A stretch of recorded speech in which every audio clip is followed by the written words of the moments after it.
कि हमारे यहाँ के बच्चे सक्षम बने, फिर वो जो दो लोग हैं जो एक रिश्ता जोड़ेंगे वो इमोशनली सक्षम बने, तब जाके वो सही पेरेंटिंग कर सकते हैं।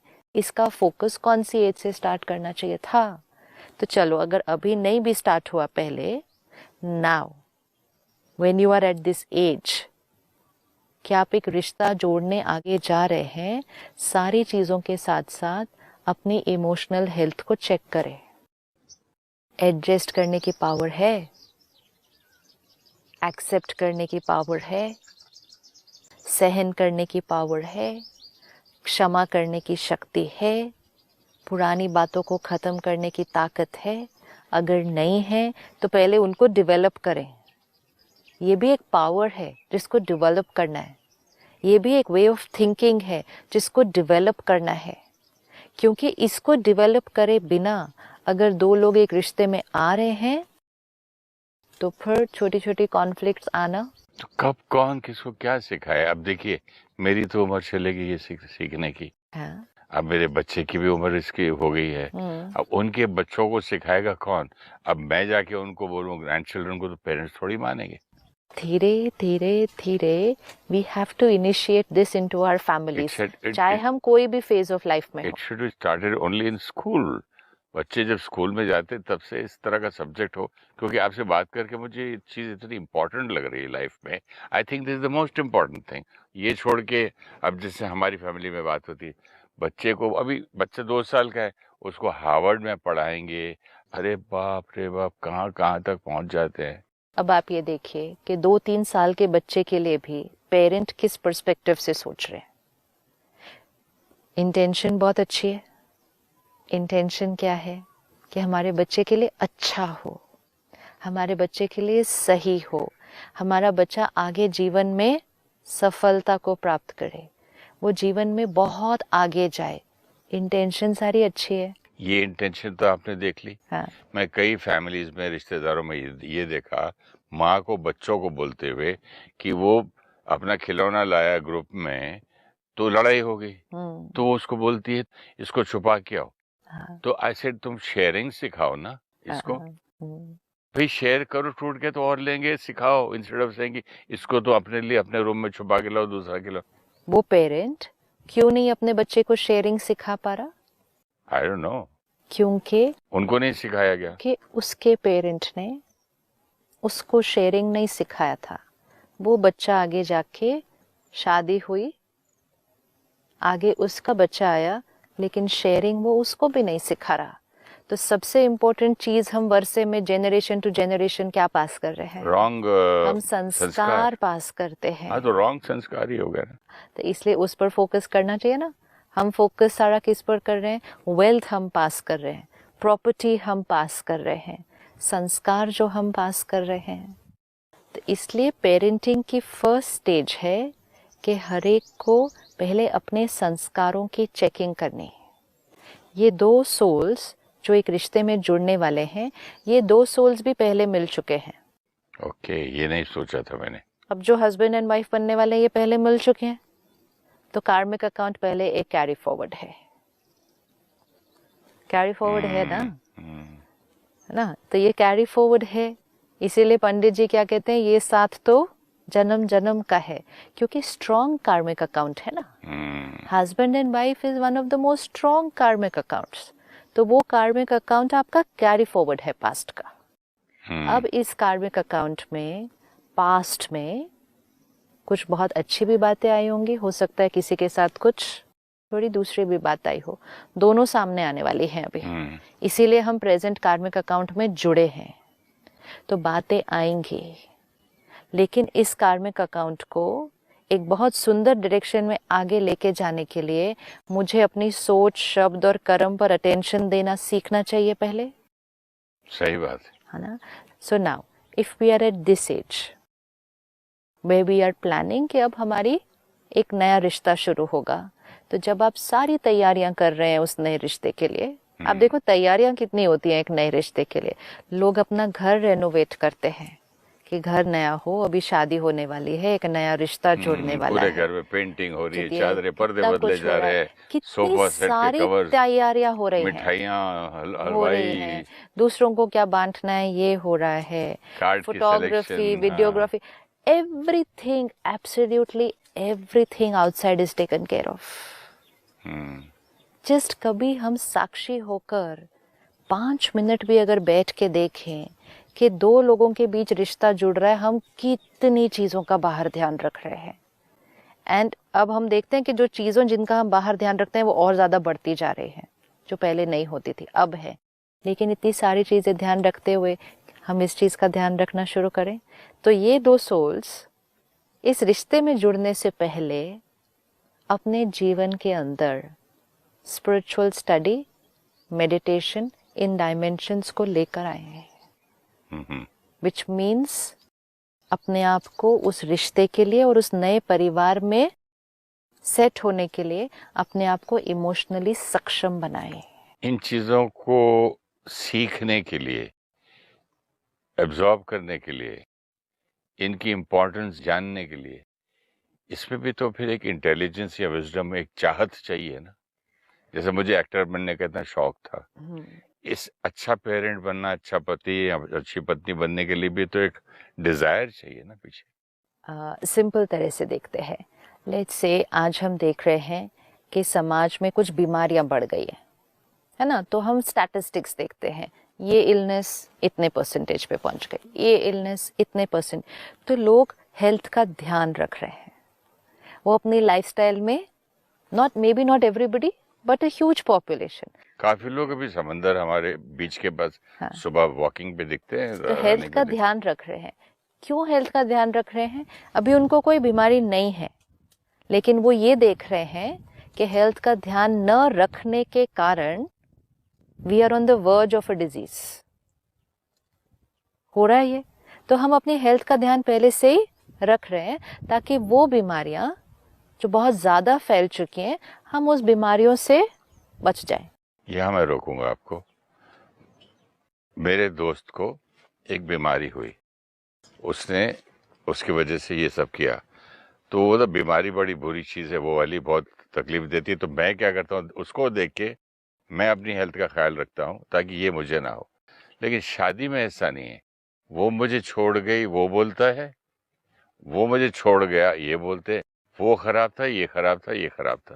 तो यहाँ थोड़ा बहुत डिफरेंस हम है। क्यों बोल रहे हैं कि वो छोड़ गई, वो खराब था, वो खराब थी, वो गलत थी, वो गलत था, उससे मैं एडजस्ट नहीं कर सकता, ये नहीं, दोनों ही बीमार।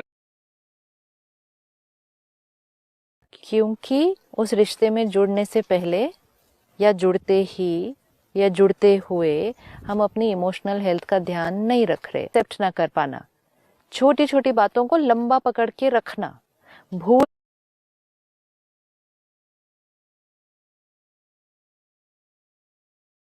कारण बन रही है। तो अगर हमें ये दिख रहा है, बचाने के लिए, कौन सी बीमारियों से बचाने के लिए? Conflict in relationship, divorce, separation, violence, ये सारी बीमारियों से बचाने के लिए मुझे अपना ध्यान रखना होगा। ये रिस्पॉन्सिबिलिटी है कि नहीं है? ये रिस्पॉन्सिबिलिटी है।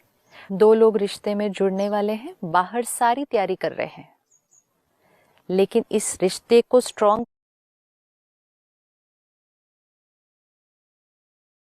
बनाने की तैयारी नहीं की। अज्यूम किया कि रिश्ता तो अच्छा ही होगा। रिश्ता शुरू हुआ, एक एक दूसरे की छोटी छोटी बातों पर कोई हर्ट हुआ, कोई नाराज हुआ, कोई उदास हुआ, वाइब्रेशंस क्या रेडिएट हुई, एडजस्ट करने की पावर नहीं थी, धीरे धीरे दूर होने लगे। कई लोग इकट्ठे रहते हुए भी इमोशनली कनेक्टेड नहीं है, कॉन्फ्लिक्ट में है, और कई लोगों ने चूज किया कि हमें इकट्ठे रहने की जरूरत ही नहीं है। ये सारी चीजों को देखते हुए अगर इस रिश्ते में जुड़ने से पहले अगर हम रोज आधा पौना घंटे का समय अपने लिए निकाल लें तो नहीं सोचना चाहिए अब इसके बारे में। बहुत जरूरी लगता है अब तो। नहीं सोचना चाहिए। हम उस वायुमंडल में हैं, हम we also have to know कि एनवायरमेंटल वाइब्रेशन कौन सी फ्रीक्वेंसी पर है इस टाइम। बारिश आने वाली है तो आप अभी छाता लेके जाना ना। नहीं, पहले से ही खरीद लेते हैं अभी। एनवायरमेंटल वाइब्रेशन क्या है इस टाइम, इस वाइब्रेशन का भी हम पर असर होता है। डिवोर्स रेट क्या है इस टाइम, सेपरेशन रेट क्या है इस टाइम, कॉन्फ्लिक्ट का रेट क्या है इस टाइम, ये रेट्स हमें पता है। डोमेस्टिक वायलेंस का रेट क्या है इस टाइम, अब्यूज का रेट क्या है इस time, which means it is in the air, वो हवा में है। एडजस्टमेंट पावर किस फ्रीक्वेंसी पे चल रही है इस टाइम, सहन करने की शक्ति कितनी आत्माओं के अंदर अभी, तो वाइब्रेशन हवा में है। हम उसी में रोज जीते हैं, रोज काम करते हैं, हमारी स्थिति भी थोड़ी सी है। तो क्या हमें अपनी फ्रीक्वेंसी को बढ़ाना नहीं चाहिए जब हम एक इतने इंपॉर्टेंट रिश्ते में जुड़ने वाले हैं? Is that not our responsibility? This is something which each one needs to take up, कि आज हम चाहे किसी भी एज के हों, चाहे हम एक छोटा बच्चा है, चाहे हम कॉलेज जाने वाला बच्चा है, चाहे वो 25-30 की एज में पहुंच गया बच्चा है, आप इस रिश्ते में जुड़ने वाले हैं और आप आगे जिम्मेवार बनने वाले हैं किसी और सोल को नर्चर करने के लिए। ये सब कुछ करने के लिए आज से ही अपने जीवन में हाफ एन आवर 45 मिनट्स अपनी इमोशनल हेल्थ को स्ट्रॉन्ग बनाने के लिए निकाल लीजिए। आज का इन्वेस्ट किया हुआ आधा घंटा, ये आज का इन्वेस्ट किया हुआ आधा घंटा, ये क्या क्या हमें कॉन्सिक्वेंसेस देने वाला है आगे। A beautiful relationship, A beautiful relationship, beautiful family, beautiful children. Very important. Children तो वही आएंगे जो आने वाले हैं, लेकिन I'll become a beautiful parent. No, so they will be beautiful because of my sanskar. Yeah, so beautiful because of me. I'm talking about the beauty of the sanskars. Sanskars. Now just visualize कि दो लोग जो एक रिश्ते में जुड़े, जिन्होंने अपने जीवन में ये आधा एक घंटा रोज निकाला था, meditation, yoga, spiritual study, empowerment, emotional health, ये दो लोग जुड़े, ये रिश्ता कैसा बनेगा? और इस घर में आने वाले जो बच्चे हैं उनके संस्कार कैसे होंगे? विजुअलाइज हो गया? जब हम ये कर रहे हैं, हम अपने समाज को कलयुग से सतयुग की तरफ शिफ्ट कर रहे हैं। मेरी तो आप हंसेंगे बात सुन के। मुझे नीचे बैठ के चौकड़ी मार के बैठना नहीं आता था, दर्द होता, कुर्सी पे बैठता था। तो मुझे जब पता चला मेरी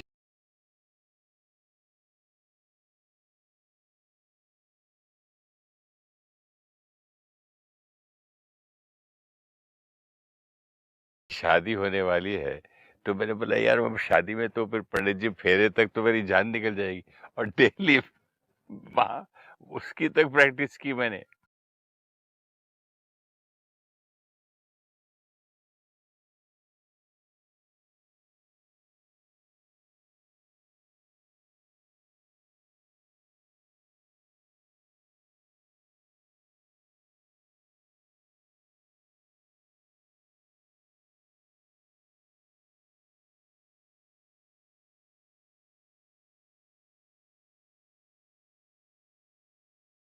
सही तरह से उस रोल को नहीं निभा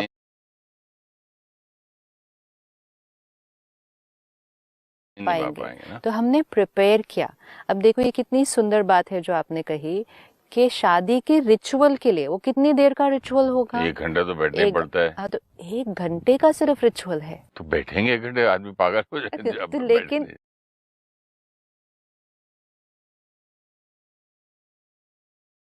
1 घंटे के रिचुअल के लिए भी चौकड़ी मारने की, बैठने की प्रैक्टिस की, क्योंकि नहीं आती थी पहले।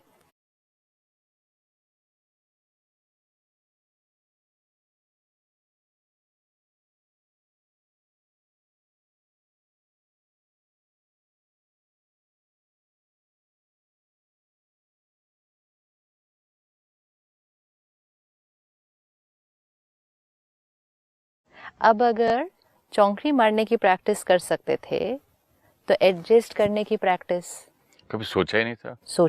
That is why we are talking about this. लेकिन अब जो सिनारियो है बाहर, उसको देखते हुए हमें ध्यान रखना है।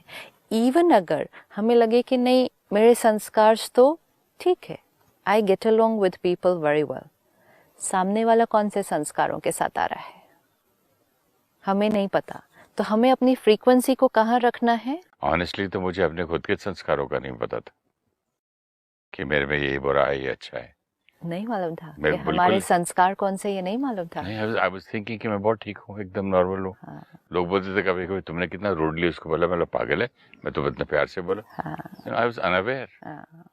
अब ये संस्कारों के साथ आप अपने पेरेंट्स के साथ, अपने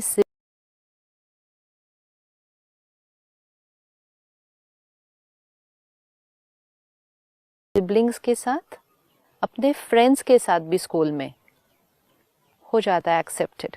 नए रिश्ते में आते हैं तो वही संस्कार छोटी छोटी गांठों का कारण बनने लगते हैं। इसीलिए need of the hour, this every person needs to understand need of the hour. ये समय की रियली नीड है इस time. I agree with you totally. क्योंकि नहीं तो जिस परसेंटेज पे आज रिश्ते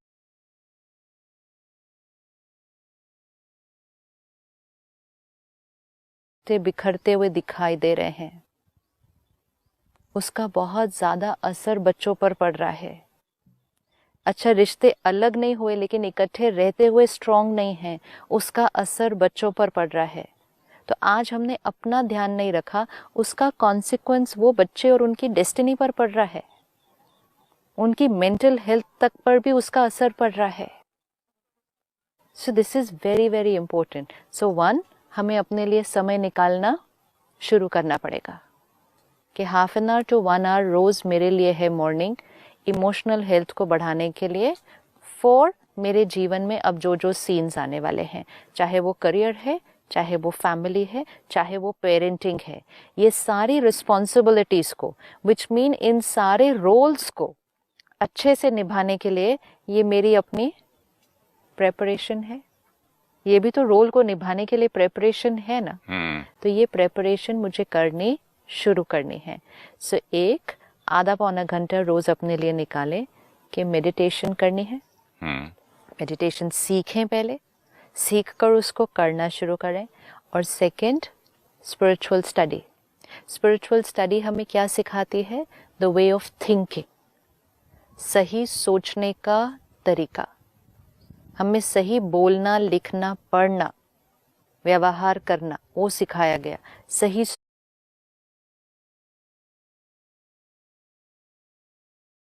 कल ये अपने बच्चे को भी वही बिलीफ सिस्टम सिखाएगा कि यहाँ जो क्रिएट होता है ये हमारी अपनी। बचपन से एक ही चीज सिखाई जाए, किसी को कुछ भी बोल देता है चुप कर। हाँ। और तो मैं भी सोचता था कि डालता है, तो ये स्टडी करने से ज्यादा इम्पोर्टेंट मेरी लाइफ में और कुछ नहीं हो सकता। The way of thinking. तो सुबह जब हम स्टडी करेंगे, फिर उसको रोज हम सारा दिन में प्रैक्टिस करेंगे टू बी इमोशनली इंडिपेंडेंट।